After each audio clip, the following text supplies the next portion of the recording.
What's up, everyone? Welcome to another episode of Sports Card Madness. For today's episode, we sat down with Stephanie Garcia of Mama Breaks.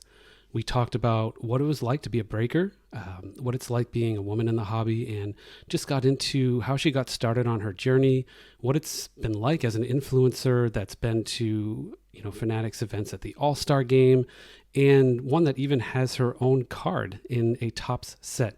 It was an awesome conversation. I think you guys will really enjoy it. So let's go. Now there's a steal by Bird. Underneath the DJ. Kick is on the way, and it is good! It's good! 5 seconds left in the game. Do you believe in miracles? Yes! What's up, everyone? Welcome to another episode of Sports Card Madness. Today, I am here with a very special guest, Stephanie Garcia of Mama Breaks. She is crushing it in the breaking world, and I love following her.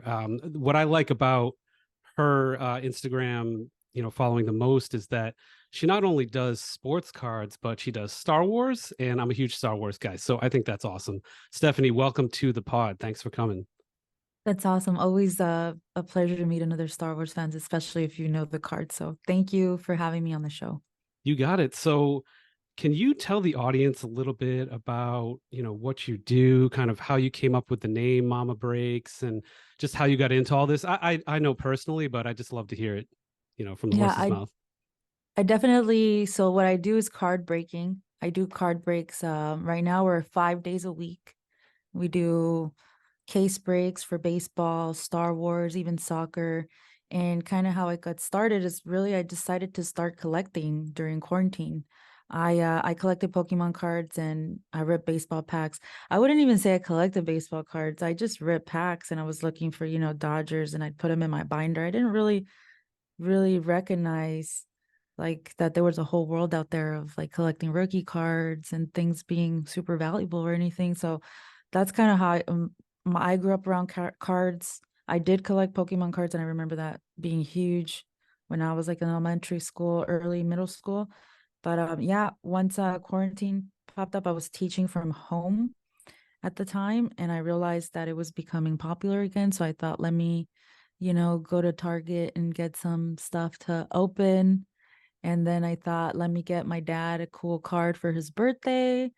And then I tell people I fell down the hobby rabbit hole because I started recognizing that there's all kinds of these amazing cards that I was falling in love with, like, Bowman blue refractors, numbered cards, autograph cards, these like, I kind of make fun of it because like we make fun of it now, but really these like zebra prints and tiger prints, I just thought they were really awesome.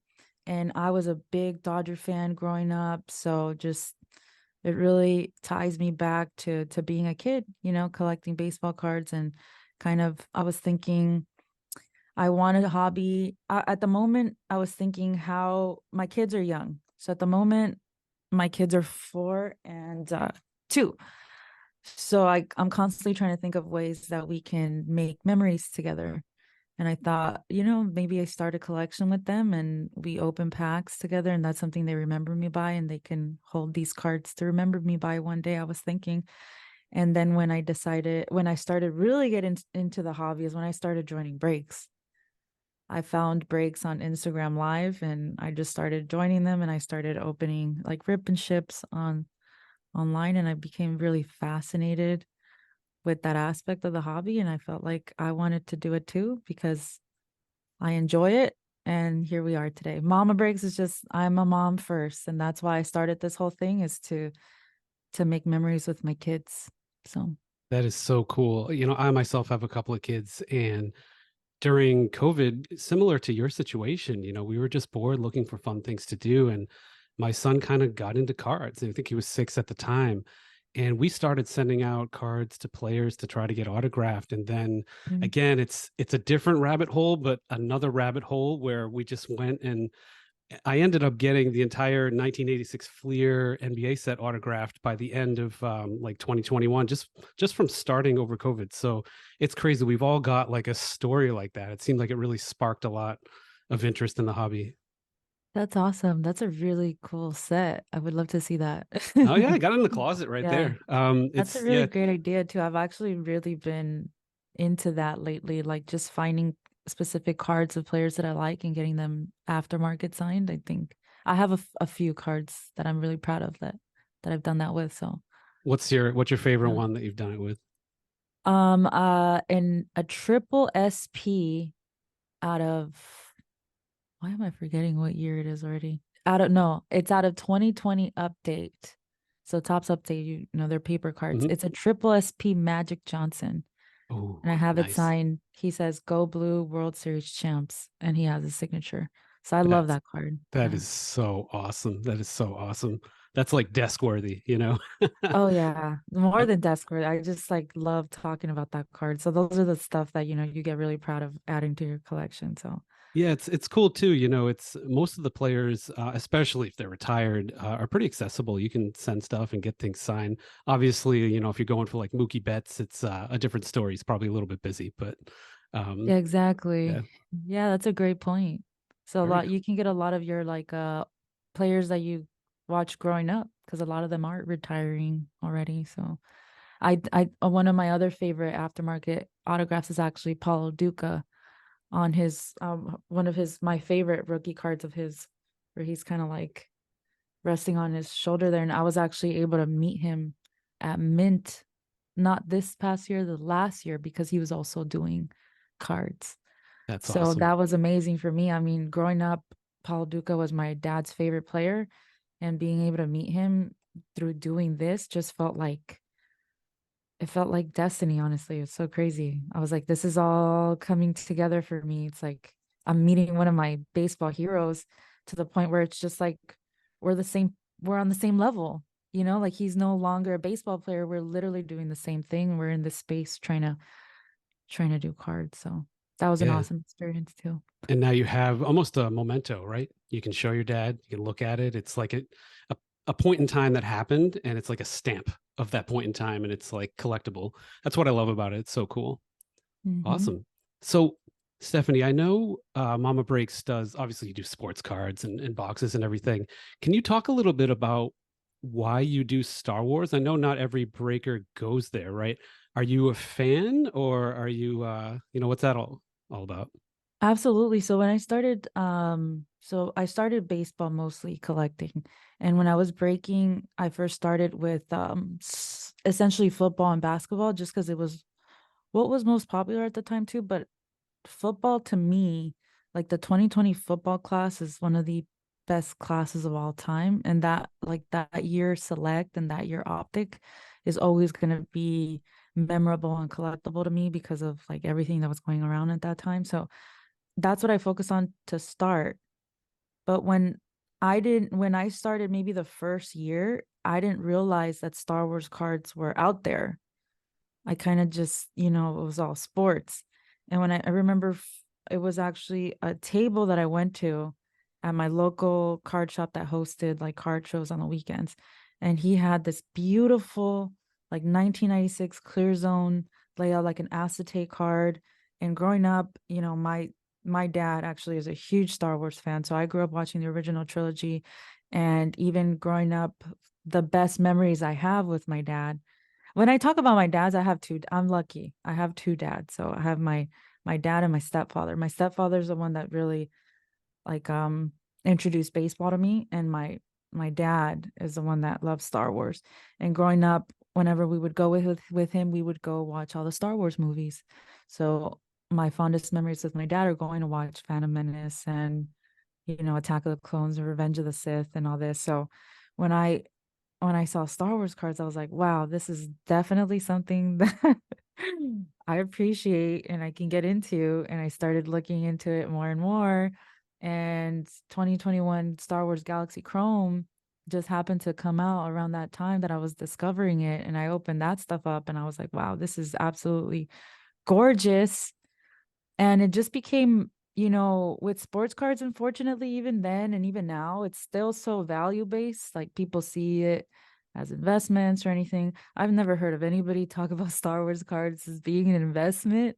And even with this new stuff that's coming out, I mean, it's just so new. It's really hard to tell like what a long-term value of like a sixth year Yoda portrait on a card's gonna be, but it's just literally for fun, in my opinion. So I started buying up the singles that I liked, and I started ripping a ton. And it wasn't until and I give a lot of credit to Layden Sports Cards because when I started looking for breaks to join, they were one of the only few breakers breaking Star Wars. And I joined like a masterwork break and I got a sketch and this amazing like Bo-Katan. And I was like, oh man, that was fun. Like I did not care what I paid for. Everything I got, I enjoyed. So I was like, I could do this. Like I could definitely do this and I could definitely have fun doing this. And I did my first like Star Wars case break that year. And I haven't looked back. And it's fortunate for me, that would have been something very difficult to continue breaking if it wasn't for Tops and Fanatics being so excited about it now and making more sets. So I think we didn't really have any standard set besides Masterwork that came out every year for Star Wars. And now moving forward, we're going to have at least 7.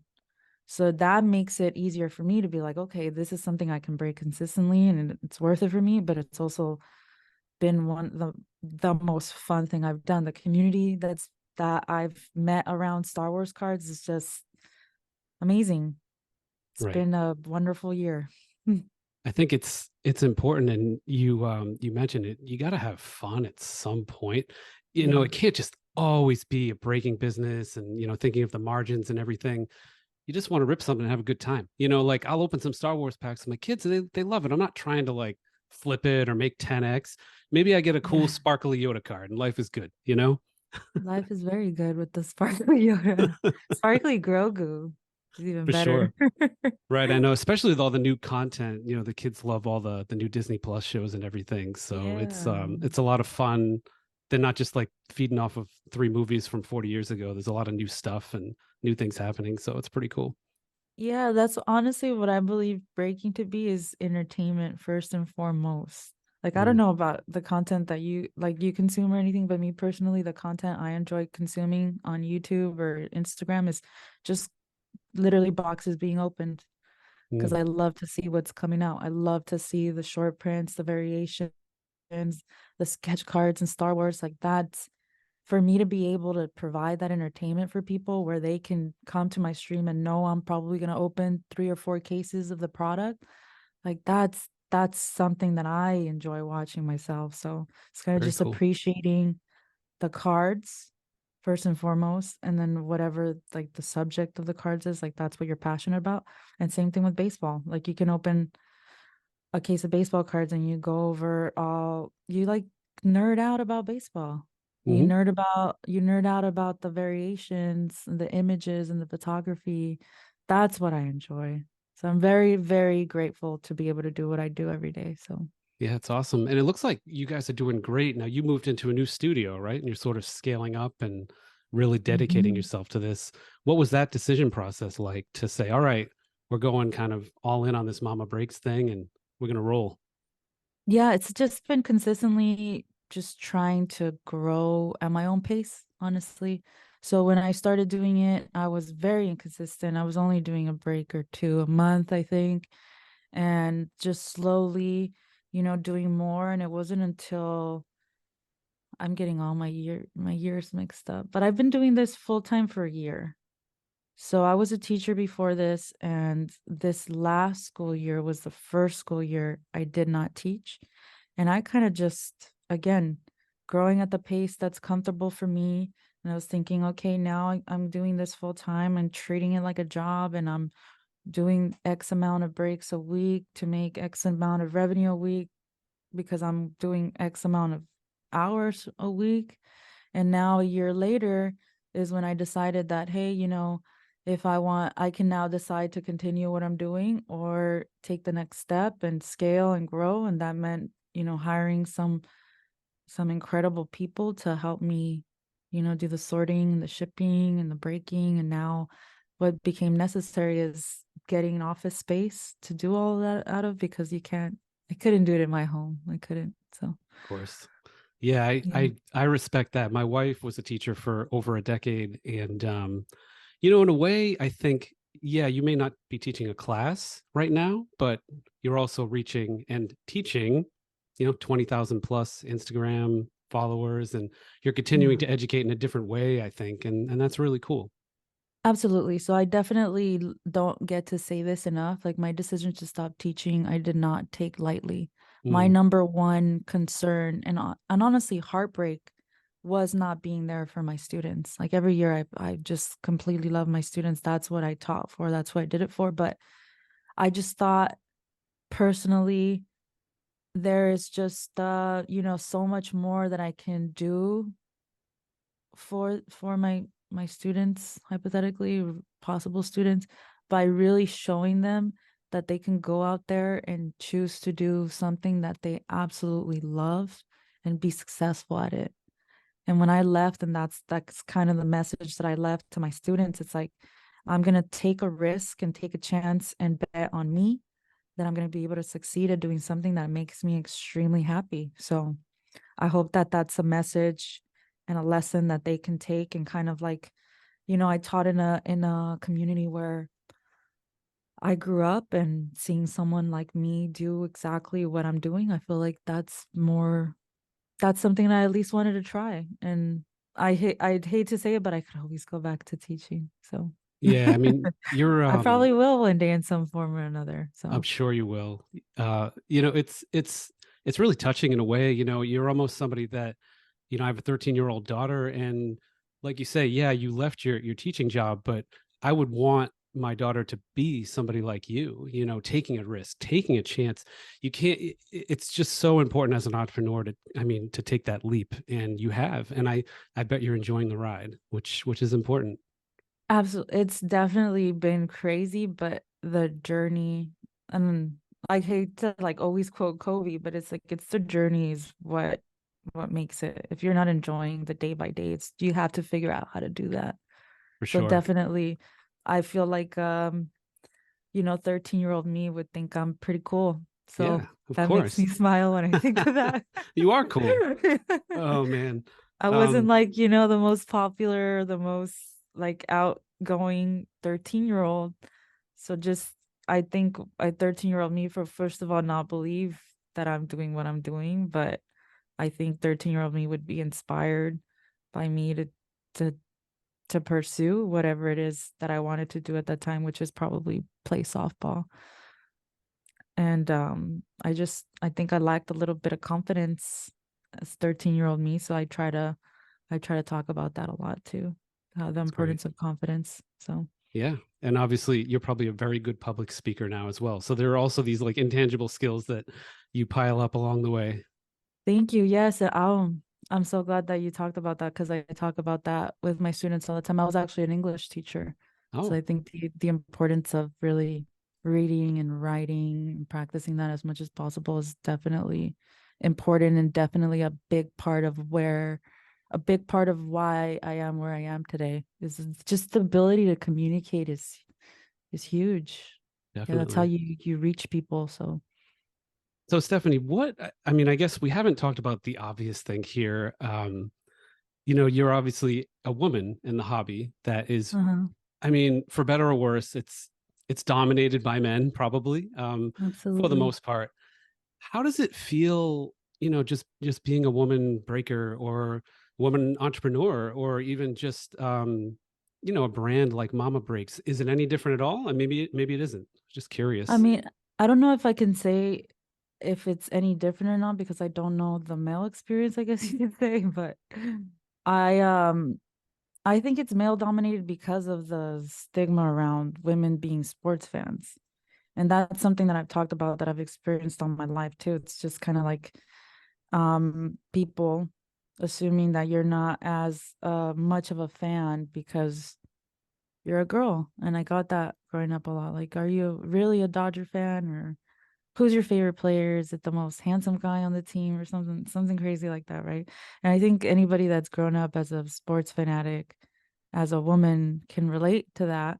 And I think that's just more than anything what it is. It's not necessarily being an entrepreneur or doing the breaking. So I've definitely I believe that I assume positive intentions from Hmm. everyone, and I try to be as positive as possible because I mean, I don't have time to worry about little things like that. I want to keep pushing forward and I am very much focused on my goal, which I just talked about, and my dream. So I I don't know. I don't know if it's been very different necessarily, but I wouldn't change it. So Excellent. I'm proud of being a woman in this industry, being a female breaker, and I think it's only the beginning. More of Yeah. us will come. I mean, I think it's important to have influencers like you in the hobby so that someone like my daughter can say, that's cool. Like these breaks are Absolutely. cool. That's something I'd like to do. She might like sports anyway, but not think that like, hey, maybe I could be an influencer in the sports world. So it's nice that you can kind of represent that, I think. Absolutely. There's so many options. And I told this to like my sisters don't really like cards, but my brother is very into cards. He's a 17-year-old. He plays baseball. And I just saw him the opportunities that he has just diving into this hobby, this industry. They could be have so many different connections with like if he wants to be a sports reporter or he wants to be a baseball scout. I think we've talked about like him possibly wanting to be like a statistician where he just goes to games all day and crunches numbers. Like that's something that, just putting yourself out there and immersing yourself in an industry can bring you those opportunities. Like you're able to build those relationships. So it's not necessarily just be an influencer, but be whatever it is that you want to be with whatever it is that you love. So Yeah. Yeah. It's like a whole wide world of opportunity for sure. mhm. So, Stephanie, what is the most expensive or crazy box that you guys have broken, and what has been like your best pull, like your entire time doing this, or your most memorable one, or it doesn't have Mm, to be the most expensive hit, just be like the most surprising one or whatever. yeah, it's funny that you say that because the my first thought of like the most expensive box I've ever broken was probably at the All-Star game where we did the Fanatics live debut, and I was ripping with Scott and Fanatics live team and different baseball players. But I honestly I don't even remember what I broke. It was just such a like mind-blowing experience that I think I was just like on autopilot. And I'm like, damn, what did we break that day? I know it was Topps Chrome because that was cool because we were breaking it before release, but I'm pretty sure we did like Diamond Icons or something crazy like that. But yeah, I don't remember what we pulled. Cards were just flying around, and who Car knows what happened, right? Life was just happening. Yeah. Life That's was just awesome. happening at that moment. But my most memorable pull, which actually wasn't pulled by me, has to be the Darth Vader Superfractor 1 of 1 that we pulled out of 2022 Galaxy Chrome. So the short story behind that is that, I set up at a card show in San Diego, and a woman and her boyfriend walked up to our table, and I just, naturally always want to make sure that everyone feels welcome. And if they don't know much about cards, that they hopefully walk away from my table knowing a little more and wanting to be interested in it. So I asked her if she was a Star Wars fan. She said yes. I try to kind of entice her to like open a pack. I gave her a free pack of something, and then she decided, she wants to buy a $20 pack of 2022 Galaxy Chrome to try it out. She buys it, and out she pulls the 1 of 1 Darth Vader Superfractor portrait, which I had done a couple of like videos about weeks prior to that being probably one of the most significant Galaxy Chrome sets is the portrait set. So the Yoda, the Luke, and the Vader were the best hits possible. And like I told you, the values on these are still very subjective because they're so new. There's nothing to compare it to. It's modern, like Chrome Star Wars. So we can only speculate what the worth is on that, right? And yeah, when she pulled it, I was like, yeah, that's huge out of Awesome. a $20 pack. And then a few months later, we convince her because she's asking me, what is it worth? And I told her exactly what I'm telling you. We don't really know. Like I know it's not worth less than 10,000 for sure. So we kind of just she was convinced to send it off to Golden. They graded it a PSA 9, and Steve Aoki bought it for $26,000. Oh my God, that's awesome. So she walked in, got excited by a pack, and walked out with essentially 26 grand after getting that thing graded. That is awesome. And good on Yeah, Golden for getting it graded in helping her do that and obviously increasing the price. So very cool. absolutely. Yeah. Wow. It's Mhm. it's funny to me. I mean, this tells me you're a true Star Wars fan. You're at an all-star game. You're opening a baseball pack. You have no idea what happened or what you pulled, but you remember the Darth Vader 1 of 1 from that Oh, situation, which is it's so cool. not. It's the All-Star game is because I just, that was a childhood dream come true. Sure. Just going to the All-Star game. Like that was one of these most incredible experiences. And to think that I could sit and open baseball cards with, I sat by Albert Pujols, who I adored growing up, Whit Merrifield, Pete Alonso, I had a conversation with. Mookie Betts and Freddie Freeman were right behind me. It just kind of like I need to get better at being more aware in those moments because I just felt like a dream, you know? Now you've got Literally. your own card too, right? Yeah. Mhm. That's In top awesome. Fig League. Do you Just have a crazy. PSA 10 of that card? I do because my husband bought it for me. Oh, that's Yeah, awesome. I That's do have awesome. one I'll have actually. to get one and have you sign it for my collection. I asked Jeff Wilson to sign his too, so that'd Of be awesome. course. Yeah. All right, so just a couple more questions. I know I didn't want to keep you here too long. One I've been asking, a few of the guests. This is kind of high level. If you had $1,000, you're just like a 20 something or even a teenager coming into the hobby. You got $1,000 to Okay. blow, not blow, to spend on cards, potentially invest, have a little fun. What do you think you would do with that $1,000? Am I giving advice here or what I would personally do? Oh man, I guess it'd be cool to hear what you would do, right? If you were in their shoes. Like just starting out? Yeah. Yeah. Do you think you'd just buy something and try to 10x it? Or do you think you'd, Oh, absolutely not. spread it out No, and try to, get a no, break or two? no. Oh, you mean like, okay, I guess I'm trying to figure out because there's different things. Like if you just want to get started. Sure. Yeah. You want to get started. Yeah. You're starting from zero. There'll be a little bit of it that's collecting. And then, obviously you want Okay. some appreciation at some point in time. Like, what do you think is a good investment? Um, well, my best advice on that is always get something that you're emotionally attached to, that you enjoy, because that's always going to be worth it for you in the end.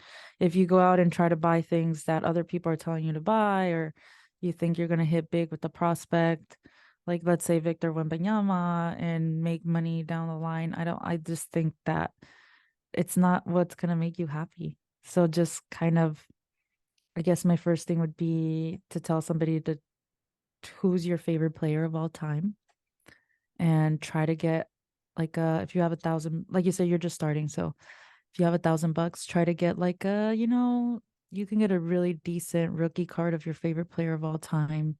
Try to get like a $250 card. Maybe hopefully like an auto or a numbered card in a PSA 10. Always PSA 10. Hmm. So get that first to hold on to. Definitely use a couple $100 to open a box of something that you think looks gorgeous. Like if you're a baseball fan, I'd suggest Topps Chrome. If you're a Star Wars fan, I'd suggest Galaxy Chrome, and those are only $200-300 each. So we're like what at the 500 mark right now. And then what else? Definitely use a couple hundred to join some breaks. Of Hmm. same thing of just product that you enjoy being ripped. Like if you enjoy watch being ripped, and then save the other couple hundred for a card show and I like that. support a vendor that treats you well. And yeah, that's it. That's really cool. That's kind of I like the diversified play there. Collect something you like, take a little Mhm. bit of a gamble and a break, and then buy a box that's like actually fun to open, and then a little bit of Yourself. supporting your local or regional car show too. Go spend a little money at a table. I think that's awesome advice. $1,000 Yeah. well spent. If you can really like support someone who you think maybe is just starting off as a vendor too, like they're setting up at their first card show and treats you well. I think that's a solid investment into starting your first potential positive relationship in the hobby, because once you start really like wheeling and dealing and trying to sell your own cards and trying to get deals on your own cards, you're going to realize that building positive relationships is the absolute number one most important thing. So yeah, I'm very happy with that answer actually. Positivity is really important in the hobby. Yeah. It's so easy to get negative and say that card's crap, or, this isn't going anywhere, or, that's just a shiny thing that won't matter in 20 years. But if you just have some positive vibes, just everybody likes different things, everybody collects different stuff. I think that's important too. Just be positive. So it's a good message. Yeah, just remember that I don't know, I like to say like remember this is a hobby first and Yeah. foremost. We're here to have fun. And it's no fun for the person that you're speaking negatively towards, and it's no fun for you either. Like who feels good when they tell somebody that their card is junk? Yeah, it's Doesn't silly. feel good. Definitely not. So last question, Stephanie. We ask everybody this question. It's the coffee question. For you, I'm going to expand it. Usually we ask if you can get a coffee with any sports figure, dead or alive, who would it be and why? Because Yeah. you're a Star Wars fan, I'll expand it a little bit and I'll say actor or actress as well. So who would that be and Oh, why? man. So sit down for a couple hours, have a coffee. No, it 100% needs to be Clayton Kershaw. The more and more like his career progresses and just like think back on my life and how like the ups and downs of my life have gone, I just feel like Kershaw and I have been in tune. I know this is nuts to say about somebody because he has no idea who I am, but I just would really just want to talk to him for even 30 minutes and just tell him that I appreciate him and his journey and what he's gone through and just being like playing his sport with all his heart and seeing that he loves it and continuing to like dominate after having some pretty tough outings and like all this criticism around him, like not being playing well in the playoffs and all that, and still like going on to having one of the greatest careers in baseball, like lowest ERA in baseball of all time. And now hopefully, we win another World Series with him and he can retire. I just think he is he he has inspired me a lot. So Yeah, one of the greatest pitchers ever, for sure. mhm. Sad he's on the Dodgers. I'm just outside of Boston, so I'm still upset about Mookie Betts. It's okay. That's funny. um, so thank you, Stephanie. This has been awesome. It's been really cool to kind of get your perspective on things, both as a breaker and an entrepreneur and a mom, and it's really cool. So if anyone in the audience wants to join a break or get in touch with you some other way, what's the best way for them to do that? Definitely Instagram is my main form of social media. I post almost every day on there. And then my website, mamabreakscards.live. You can contact me there and there's other info about me. But the best way to really like just talk to me is live on Fanatics Live. I'm live 5 days a week. Probably 3 of those 5 days, I'm the one in the chair. So you could just pop in and say hi and you can have some fun. Very cool. I'm sure they will. Thanks again, everyone. So this has been another episode of Sports Card Madness. You can find us on Apple, Spotify. We have a YouTube channel, and I'll catch you next week.